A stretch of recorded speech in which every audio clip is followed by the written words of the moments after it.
acolhedor e levar tua palavra, ser canal da tua graça, completar carreira e guardar a fé, levando seu amor.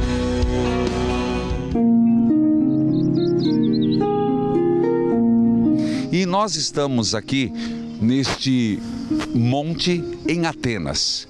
E nós vamos começar nosso caminho de Paulo a partir de Atenas. E teremos o prazer de ter como companheira aqui em Atenas a nossa querida Fanny. Um prazer. Prazer. É Alexandre Poulos. Muito bem. Muito Pulo. Ela é guia e vai nos ajudar a compreender. Nós estamos no monte Lykavitós. Lykavitós é um monte que aqui nós vamos para o outro lado e você terá a visão de onde nós estamos começando todo esse Padre Missão. E depois falarmos sobre o que significa Atenas no próprio texto da Sagrada Escritura. Desde já, minha palavra é a de Paulo. Ai de mim se eu não evangelizar. Essa sede de Paulo de evangelizar. Fanny, o que temos atrás é uma das belíssimas, uma das maravilhas da humanidade. E nós temos... Vocês podem ver a Acrópolis, que é o nome do morro, e no tope dá para ver o Partenon, que foi um templo oferecido para a deusa Atenas, construído na época do apogeu, no século V a.C. É a época que foi chamada também século de ouro. E essas são as imagens que mais você contempla o todo. Aquela edificação que são feitas de colunas com capitéis, então esta é... Esses são os templos, porque ali no tope é onde foi o centro religioso da antiga cidade de Atenas, a partir do século XII a.C. até a vinda do cristianismo. E na época cristã o Partenon foi modificado em igreja, primeiro ortodoxa, depois católica e no final, quando nós estivemos sob o domínio dos otomanos, foi tornada mesquita. Lá é o aerópago. Você imagina o aerópago um templo? E não, aerópago é uma pedra, que vem de Pedra de Ares, que era o lugar onde os chamados anciãos, ou se quiser os senadores, se quiser as autoridades importantes da Grécia, subiam para legislar. Mas mais do que legislar, Fanny tem um fato importante. Por que não há templo? Porque os anciãos não queriam julgar os criminosos embaixo do mesmo teto, devido a uma energia mal. Então era na pedra, é isso, Fanny?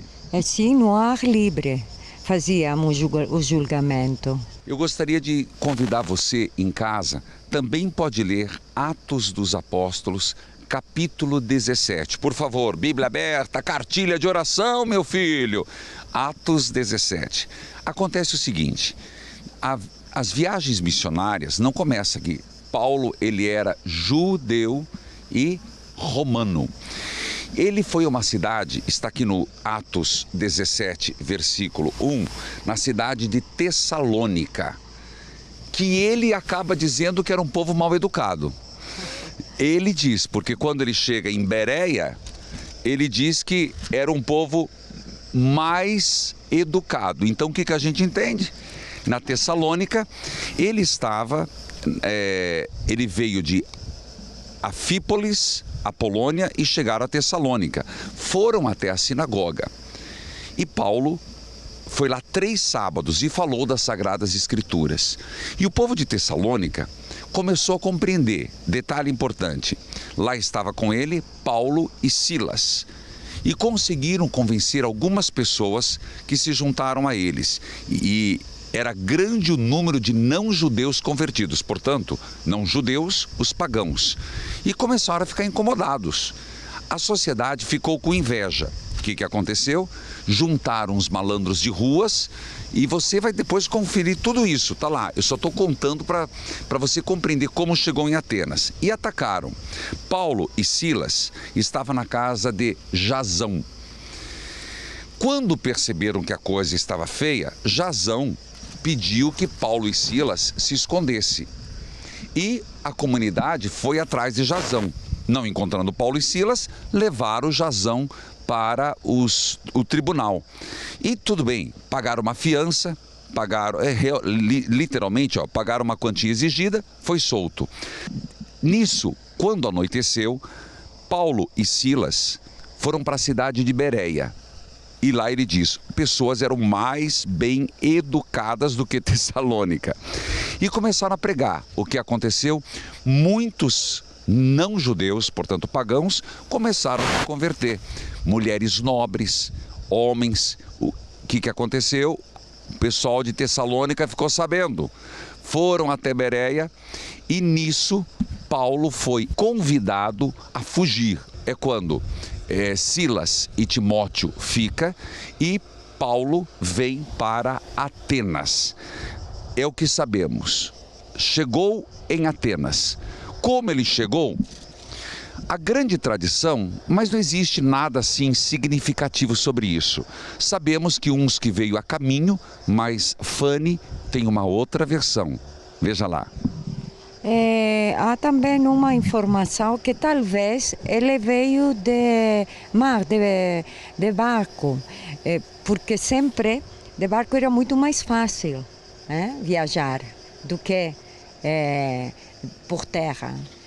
Agora, há um lugar ali na costa onde descobriram os restos de uma basílica e acham que aquela basílica foi construída no lugar onde, segundo a tradição, desembarcou o barco de São Paulo. Quando ele chegou em Atenas, ele ficou impressionado. Por que ele ficou impressionado? Atenas tinha muitos museus, muitos templos e muitos sacrifícios, não era assim? Muitos templos e muitas estátuas. Oferendas aos deuses gregos. Palavra sacrifício aqui não entenda sacrifício humano, oferendas. E Paulo, tanto que havia uma frase que dizia, é mais fácil em Atenas, é mais difícil encontrar homens do que deuses, né? De tantos deuses que tinha. Mas Paulo estava andando. E ele, nessa andança, nós vamos conhecer, vamos dizer, um velho mercado, né? Vamos conhecer. Encontrou um altar oferecido ao Deus desconhecido. E ele aproveitou a oportunidade e falou para os atenienses, eu veio para falar sobre este Deus. E Paulo é convidado por estes que ficaram impressionados. Isso você pode ver em outras palavras, eu estou resumindo, no capítulo 17. Falou, por que você não vai no Areópago?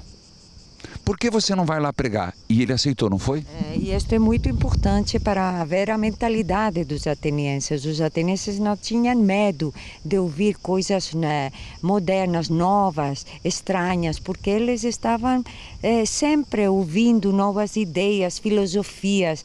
Assim, eles convidaram a São Paulo. Isso é muito interessante. Ninguém convidou São Paulo a falar, só os atenienses. Por isso, diz que Paulo teria dito que aqui não se pode convencer contando milagres, só com sabedoria. Que coisa linda. Nós vamos conhecer aqui um pouquinho essa avenida principal. Como chama essa avenida? Avenida da Rainha Sofia. E ela liga toda a Nova Atenas. Ela é uma das importantes avenidas do centro, que o centro foi planejado por românticos no século XIX. Nós estamos continuando o caminho de Paulo, mas foi nosso objetivo dar um respiro de modernização para você saber como Atenas realmente, ela não só foi o berço da civilização ocidental. Gente, grave isso, mais do que Roma, mais do que qualquer lugar, Atenas foi o berço da civilização ocidental. subindo para a Acrópole. E, Fanny, o que nós estamos... A Acrópole, ela está a 156 metros de altura, a nível do mar. E, na verdade, o que é a Acrópole que o nosso telespectador do Padre em Missão vai presenciar agora? Acrópole, na realidade, quer dizer fortaleza, né? E aqui em Atenas tem outro morro que é ainda mais alto, que é Lycabettos. Onde nós estávamos, onde você viu as primeiras imagens filmando aqui a Acrópole. Mas eles escolheram neste morro porque tinha duas vantagens. Sim. Primeiro, fortificação natural é íngreme, as encostas são íngremes, as encostas da Acrópole. O único lugar que há acesso é da parte oeste. Certo. E também, uma coisa que ninguém pode imaginar, no topo havia água potável. Nossa! Para o homem pré-histórico, estas duas coisas eram muito importantes, para poder resistir no caso de cerco. Atenas foi a deusa que, segundo a mitologia grega, saiu da cabeça de Zeus. E ela tinha uma briga com o seu tio, que era Poseidon. Neptuno, depois falaram os romanos. Então lembre-se, os deuses gregos passaram a ter nomes diferentes na cultura romana. Por quê? Porque os romanos depois dominaram, eu diria até dominaram belicamente, mas quem dominou na verdade foi a Grécia, que dominou culturalmente Roma. Portanto, como foi a história? Eles haviam dois deuses. Eles brigaram e chegaram a uma conclusão que o que iam fazer era cada um oferecer um presente. E os habitantes escolheriam o presente que gostariam de mais. Assim, a deusa Atenas ofereceu uma oliveira, símbolo de paz e prosperidade, e Poseidon água salgada, e alguns falam o primeiro cavalo branco, certo, símbolos de vitória em dias de guerra. Ganhou a deusa Atenas. Deusa Atenas. E por isso ela tornou a padroeira da cidade, e a cidade foi batizada Atenas. Paulo andou por aqui. Vamos em frente.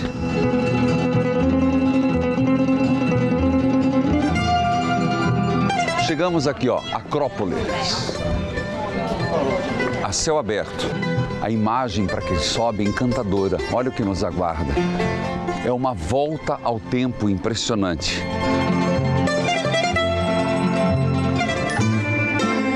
Então nós temos que falar que aqui é Atenas. E aqui funcionou sim a monarquia, oligarquia, e depois foi o que inaugurou a democracia, tão falada e tão mal compreendida. Lembrando que com isso nós tivemos alguns personagens importantes, como por exemplo Drácon, nós tivemos Solon, que escreveram as primeiras leis. Lembrando que tudo que era falado, os 14 principais princípios nunca foram questionados pelo povo, porque eram chamados realmente leis significativas que eram determinadas no aerópago. Eram realmente a supremacia da justiça e da lei. Então, nós agora estamos passando o santuário, e santuário é lugar de muitos templos. Vamos falar um pouco sobre esse santuário, esse último piso da Acrópole. E eles vão vendo as imagens que nós vamos falando. Algumas particularidades. Nós estávamos conversando, aqui em cima as pessoas não vinham para morar.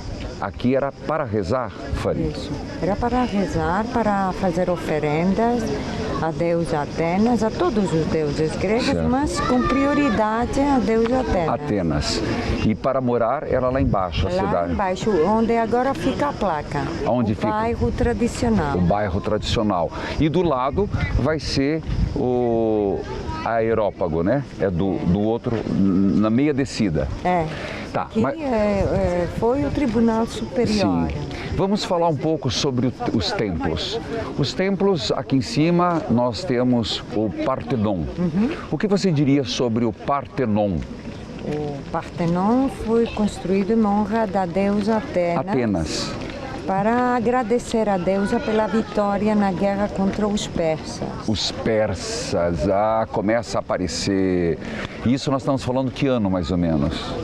A guerra foi do 490 até o 479, antes de Jesus Cristo. O artista foi Fídias. Fídias foi pintor e arquiteto. Sim. E ele seguiu os conselhos da natureza. Na natureza não há nada igual. Certo.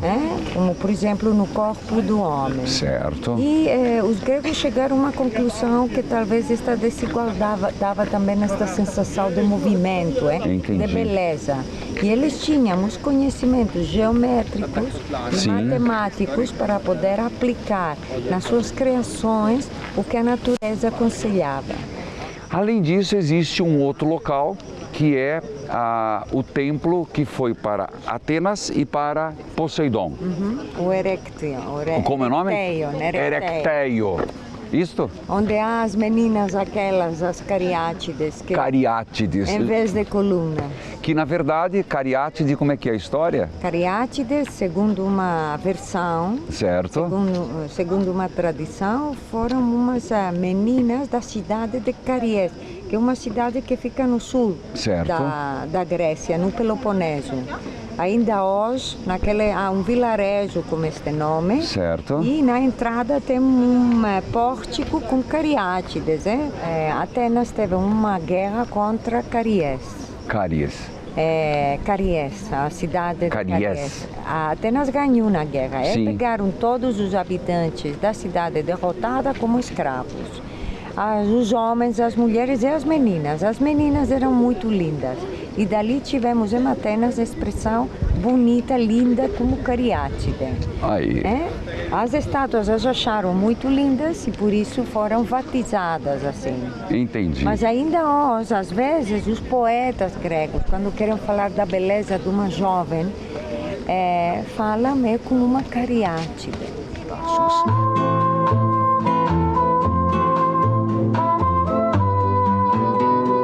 Nós caminhamos por esse sítio arqueológico e você verá que no alto existe a Acrópole, onde há o Areópago, onde Paulo falou. Mas aqui se trata de outra construção. É o sítio arqueológico do Templo dos Deuses de Olimpo. Propriamente dito, é o Templo de Zeus, olímpico. É conhecido como Olímpeu, que é uma colossal construção, é verdade, infelizmente hoje em ruínas, mas que mostra o grande apogeu da cultura grega. E foi nessa cultura grega que Paulo mergulhou e onde começou toda o alastrar-se do cristianismo. Ele começou a ser construído no ano 550 pelo tirano Pisítrado, que era um tirano, é verdade, e seus filhos não deram continuidade a ele.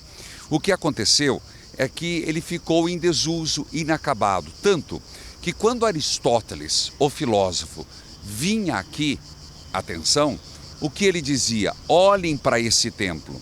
Este templo, na verdade, dizia ele, era como os soberanos tiranos deixavam os seus súditos tão empenhados em construir que tinham muito pouco tempo para pensar, refletir e pensar em revolução. Era uma forma que Aristóteles criticava esses monumentais, essas monumentais construções e templos.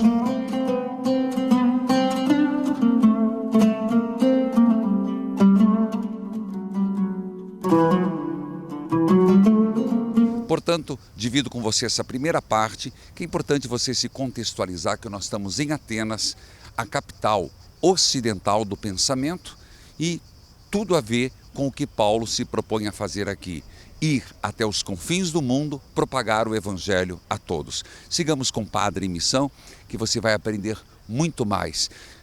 De qualquer forma, lembrando que hoje nós somos chamados a propagar o Evangelho em situações aonde a igreja não chega, uma igreja em saída, aonde o cristianismo não é conhecido, onde até eu diria nós saímos da zona de conforto. A sensação que eu tenho aqui, exatamente Paulo, saindo de Israel, saindo como judeu, como romano, vem para uma terra um tanto hostil, onde ele não era conhecido, Jesus Cristo não era conhecido, no meio de toda essa bagagem histórica forte, monumental, mas aqui ele não se acovardou para pregar o Evangelho.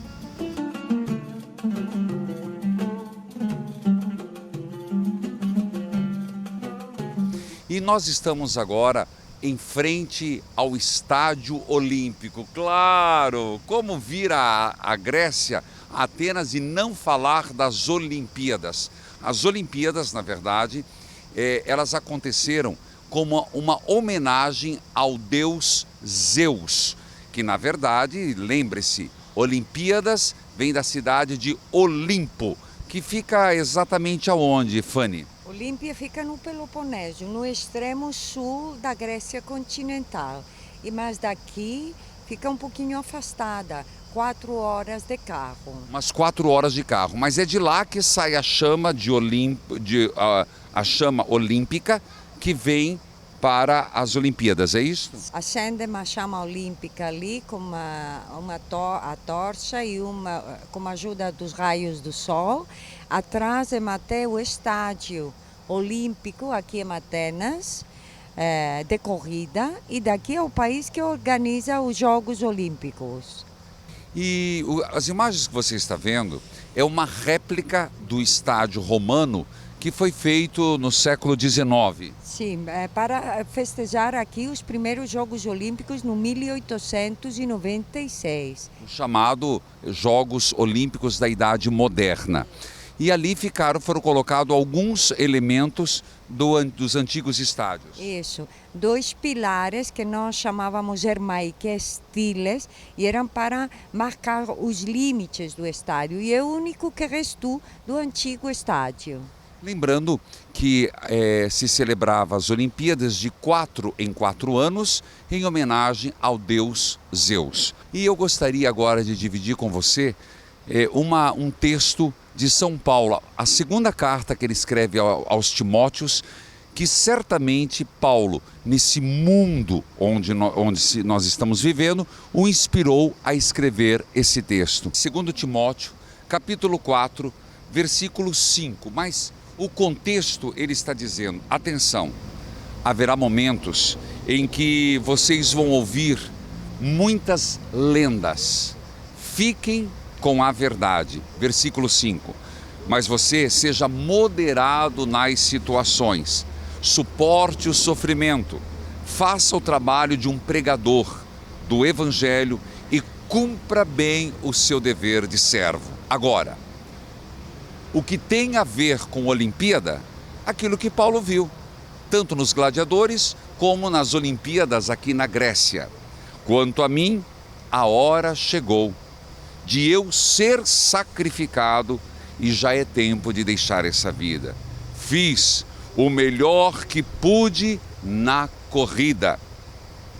Cheguei até o fim, conservei a fé. E agora está me esperando o prêmio da vitória que é dado para quem vive uma vida correta. O prêmio que o Senhor, o justo juiz, me dará naquele dia. E não somente a mim, mas a todos os que esperavam com amor a sua vinda. Portanto, repito, fiz o melhor que pude na corrida. Quantas vezes você já ouviu falar aqui de maratona? Uma maratona que foi depois de uma das guerras vencidas, praticamente um milagre dos gregos contra os persas. Um homem foi destacado para vir correndo até o Ágora, onde vamos visitar, para dizer que venceram. Quando chegou, vencemos, morreu. Por isso, nós lembramos a batalha de maratona e o nome tem tudo a ver conosco. Todas as maratonas que fazemos é uma memória dessa batalha e dessa vitória que os gregos tiveram, surpreendentemente, aqui na Grécia. Portanto, você percebe como os mundos se encontram? no esporte, na literatura, no pensamento e na busca de Deus.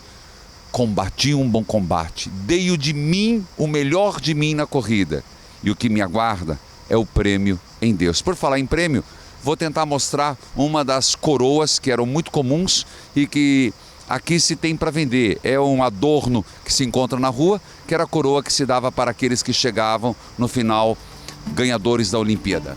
Sigamos com o Padre Missão.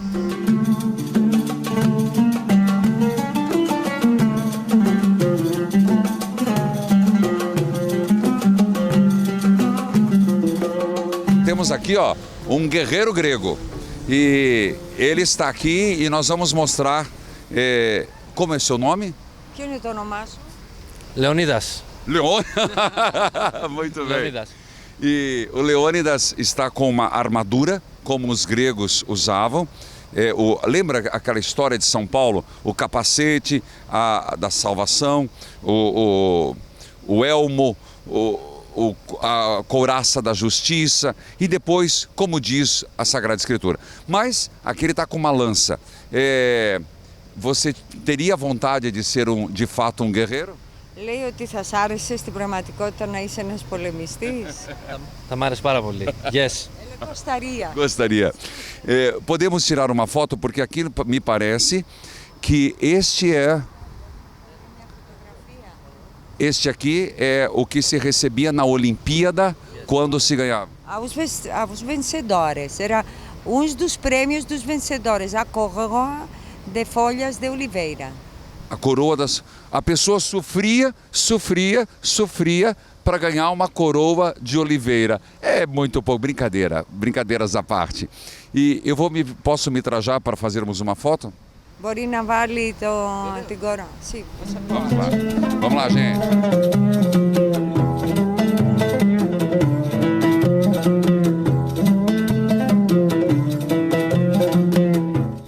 O escudo pesava 30 quilos. 30 quilos? Quanto pesa este? This is a 10. 10.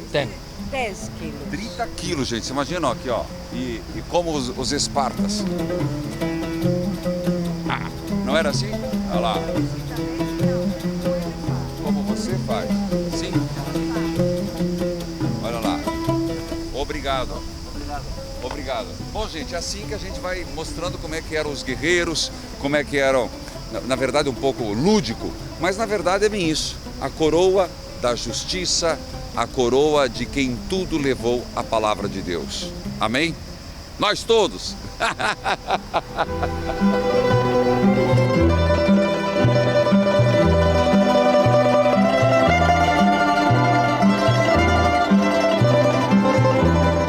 Nessa caminhada pelos caminhos de Paulo, nós estamos em Atenas e o que você está vendo aqui é o calçadão de Adriano, aonde se vendem coisas típicas da Grécia. São artesanatos, materiais, você vê sandálias e bolsas, e é onde o turista passa e nós estamos passando, estamos indo. Vamos aqui pelo calçadão de Adriano e depois vamos seguir pela rua, que vai até a catedral que eu falei, uma das mais lindas da arte, que ela é ortodoxa, e depois iremos para Ágora, onde é um mercado antigo, aonde nós vamos contar a história daquela frase que diz sobre o Deus escondido, o Deus desconhecido. Vamos seguir. Veja algumas imagens de como os turistas vêm aqui. Quanta coisa linda. Vamos mostrar? Aqui, ó. Você vê, são artes muito bonitas. Lembra um estilo bizantino de ícones, né? São ícones, na verdade, que estão em bolsinhas, etc. E temos chaveiros, como sempre, souvenirs para que a pessoa possa levar. E o povo caminha para todos os lados e vendo, para você ver como nós estamos aqui, ó, calçadão de Adriano, que vem lá daquele arco de onde nós estávamos, que era uma homenagem por ele ter terminado o templo de Zeus. Depois de andarmos pela Rua de Adriano, que você viu as imagens dos artesanatos, entramos num bairro muito, eu diria, artesanal e ao mesmo tempo boêmio, que é a placa. E chegamos, portanto, nessa igreja. Uma particularidade, esta é a primeira catedral antes do século XIX, e você pode até ver pelo desnível. Lembrando que esse desnível marca a antiguidade, que depois elas foram demolidas e a cidade foi subindo. Mas existem algumas particularidades desta igreja, antiquíssima por sinal, porque ela foi feita a partir de restos de monumentos de outros templos e igrejas, não necessariamente cristãs. Inclusive, a Fama estava me dizendo que é perceptível que algumas pedras tenham até homens nus, que os bizantinos, na sua liberdade, colocavam uma cruz para sacralizar, para purificar. E isso faz com que essa igreja seja particular e seja, de alguma forma, até alegre, porque são elementos de vários templos, o telhado, as pedras e etc. É basicamente isso, né, Fami? É, certo. Você falou o mais importante. E tanto que se vê homem nu e vemos uma cruz ao lado. Ou também um friso com relevo, onde o que é representado é uma procissão. A procissão é honra da deusa Atenas. E eles colocaram várias cruzes para purificar. Outro elemento interessante é que é a liberdade que os bizantinos tinham em criar. Eles não estavam tão preocupados no material da onde vinha, mas o significado que eles dariam a partir dali. A que ano foi mais ou menos construído? Século XI. Século XI. E continuou sendo até o século XIX a igreja principal. Isso, a catedral. A catedral. Oferecida a São Eleftério e a Virgem. A São Eleftério e a Virgem Maria. E depois, pela necessidade pastoral, se construiu uma maior. Portanto, agora nós vamos ver, pelo menos a fachada da maior catedral de Atenas, ortodoxa. Vamos lá?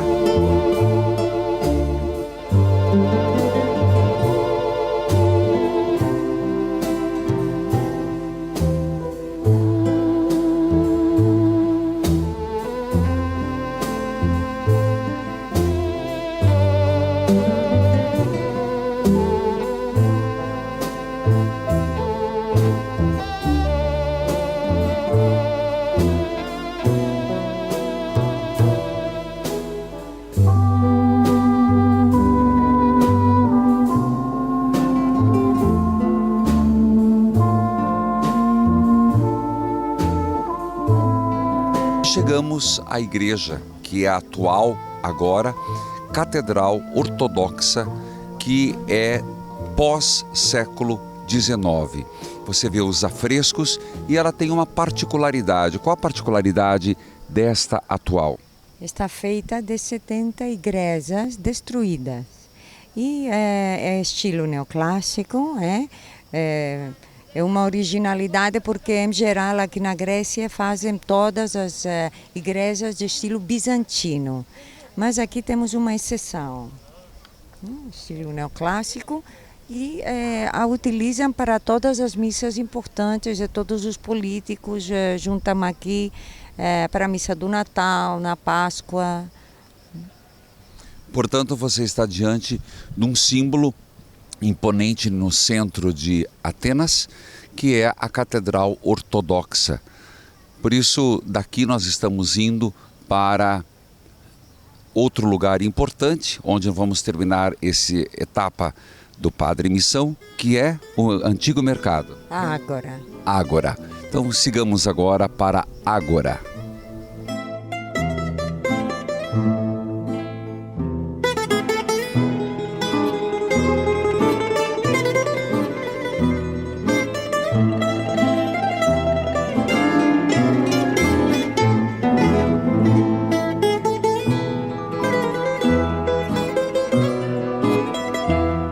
Temos o privilégio de estar na porta da Catedral Ortodoxa e encontramos um irmão sacerdote e se dispôs a dizer uma palavra. A pergunta preliminar é como ele se sente como sacerdote na Grécia e como é a fé aqui na Grécia. Πώς νιώθετε ως ιερέας εδώ στην Ελλάδα και πώς είναι η πίστη εδώ στην Ελλάδα? Καταρχήν να συστηθώ, είμαι ο πατέρας Θωμάς Συνοδεινός, είμαι ο προϊστάμενος του Καθεδρικού Ναού της Αθήνας. Primeiro se apresentar, é o encarregado aqui da igreja, é o guardião, o seu nome é... Θωμάς Συνοδεινός. Tomás Συνοδεινός, o sobrenome. Καταρχήν χαίρομαι που γνωρίζω ένα αδελφό από την μακρινή Βραζιλία. Fica muito contente de conhecer irmão de lugar tão afastado aqui da Grécia, do Brasil. Sua bênção. Έχω επισκεφθεί τα παλαιότερα χρόνια την Βραζιλία και το Σαν Πάολο και το Ρίο. Ele visitou faz anos atrás São Paulo, Rio de Janeiro. Και είχα εντυπωσιαστεί από την ομορφιά των ναών που έχουν εκεί πέρα. Foi muito impressionado da beleza das igrejas. Και από την πίστη των ανθρώπων που είναι εκεί. E da fé das pessoas, dos brasileiros. Η Ελλάδα, όπως γνωρίζετε, είναι ορθόδοξη χώρα. Ανήκουμε στην Ορθόδοξη Ανατολική Εκκλησία, στην Αρχαία Εκκλησία δηλαδή. Vocês sabem que nós fazemos parte da Igreja Ortodoxa, με πολύ μικρές διαφορές δογματικές ή λειτουργικές από την αδελφή Καθολική Εκκλησία. Poucas mínimas diferenças da Igreja Católica. Και εμάς εδώ ο λαός μας είναι πολύ ευσεβής.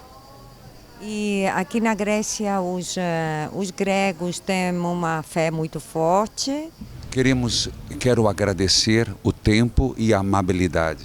Θέλω, λέει, να σας ευχαριστήσω για το χρόνο σας και για την ευγένειά σας. E gostaria que ele desse uma bênção para mim e para todos os telespectadores. Θα ήθελε, λέει, μια ευχή για εκείνους και για αυτούς που θα το δούνε το βίντεο. Στέλνουμε ολόψυχες ευχές στους αδελφούς μας της Βραζιλίας. Ευχόμαστε η χώρα να προοδεύει πάντοτε. Ξέρω ότι υπάρχουν και εκεί προβλήματα διάφορα, αλλά κυρίως η πρόοδος να είναι μια πρόοδος πνευματική, όχι μόνο οικονομική, γιατί σήμερα δίδουμε μεγαλύτερη σημασία στα οικονομικά παρά ότι στα πνευματικά θέματα. Manda muito fortes benções para os brasileiros e tomara que vosso desenvolvimento, porque ele sabe que há problemas também ali no Brasil, tomara que o desenvolvimento seja não só em coisa no nível econômico, mas também no espiritual, porque sabemos que agora toda a gente foca mais no econômico. É vero. Εάν οι άνθρωποι προοδεύουν πνευματικά, τότε ο Θεός βοηθάει και θα προοδεύουν και με τα υλικά αγαθά. Ele fala que se as pessoas desenvolvem espiritualmente, Deus ajuda e ao desenvolvimento econômico. Και για τους νέους οι οποίοι μπορεί να δουν αυτή την εκπομπή, τους εύχομαι να τους ευλογεί ο Θεός και να είναι όσο πιο πολύ μπορούν κοντά στην Εκκλησία. Para os jovens que talvez estão vendo o reportagem, ele manda suas bênçãos e tomara conselho eles ficar perto da igreja. Και στον αδελφό και στα παιδιά που τον συνοδεύουν εδώ του συνεργείου εύχομαι να έχουν μια ωραία παραμονή στην Ελλάδα, να απολαύσουν τις ομορφιές της πατρίδας μας, την ιστορία της, τα μνημεία της και να επιστρέψουν με το καλό, να έχουν μια ευλογημένη καλή επιστροφή στην όμορφη χώρα της Βραζιλίας. Então, e para vocês que estão aqui, tomara vocês aproveitar, curtir da história, da beleza da Grécia e depois vocês ter uma boa, um bom retorno para o Brasil, para o bonito, o lindo Brasil. Louvado seja Deus por essa oportunidade. Tá vendo? Padre Missão, vale a pena. Acredite, há muito que buscar no mundo para um crescimento. Escutou, jovens, o recadinho que o guardião daqui deu? Fique perto da igreja. Bye, bye. Vamos agora para Ágora.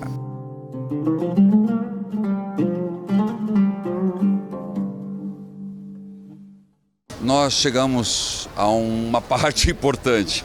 Você não sente o cheiro, mas o cheiro é maravilhoso. Famoso churrasco grego, não podia faltar, né? Então, a Fame vai nos ajudar, não só eu, como a equipe toda. Nós vamos comer um churrasco. Você pode pedir, você quer um churrasco grego? Não, obrigada. Nós queremos 4 churrascos gregos, por favor. Que carne que é? Αυτό τι κρέας είναι? Κοτόπουλο. Frango. E aquele Χοιρινό. porco. Vocês querem de porco ou de frango? Vamos de porco? De porco, vamos de comer de porco. Você pode explicar, o que é este? Explica para... English with everything. Vocês veem molho que chama-se tzatziki. Este é um pão, que pão? Pita bread. Tipo pão sírio. Tipo pão sírio. Ela está oferecendo uma... É molho que chama-se tzatziki, que tem iogurte, pepino, alho e azeite. Iogurte, alho e azeite. Ela está colocando ali cebola. Isto. E tzatziki. E pomodoro. No, batatine no. Estamos grande. Grazie. Gente, mais 3. Gente, a hora, você não tem noção, é muita fome.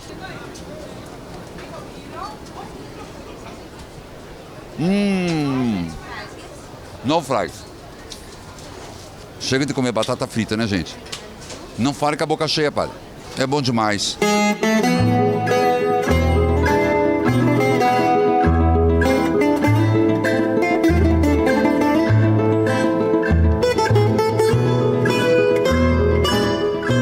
Povo de Deus, nós andamos por vários caminhos, passamos pelo mercado, passamos pelo chamado Placa. Placa. E depois passamos pelo monastério. Monastiraki, que faz parte do bairro da Do bairro. Então, monastério. E chegamos aqui, um lugar marcado de vendas de artesanato, de comidas e etc. Paulo andou por aqui. E nós paramos aqui porque o que segue aqui é um lugar chamado importante para o tempo e para agora. Como se chama? Ágora. Ágora. Ágora é um lugar onde tudo acontecia, se discutia política, que mais? Política, filosofia, todos os comércios, as trocas comerciais aconteciam aqui. É onde cruzavam-se os mais importantes caminhos, que vinham do porto, do continente, da cidade, e sempre no cruzamento de caminhos importantes ficam as ágoras, os mercados. Portanto, aqui Paulo andou e foi quando ele andando por aqui encontrou um altar, aonde era o Deus desconhecido. E são várias versões. Vamos escutar a primeira versão que a Fanny vai nos contar. Que os atenienses, para ter a certeza que não haviam esquecido algum dos deuses, por acaso, e ele não ficar bravo, eles ofereceram um altar do Deus desconhecido. E a segunda versão que nós temos é que aqui em Atenas houve uma grande seca, enorme seca. E foram feitos mais de 30 mil sacrifícios para os deuses atenienses, inclusive vieram os egípcios e os babilônicos.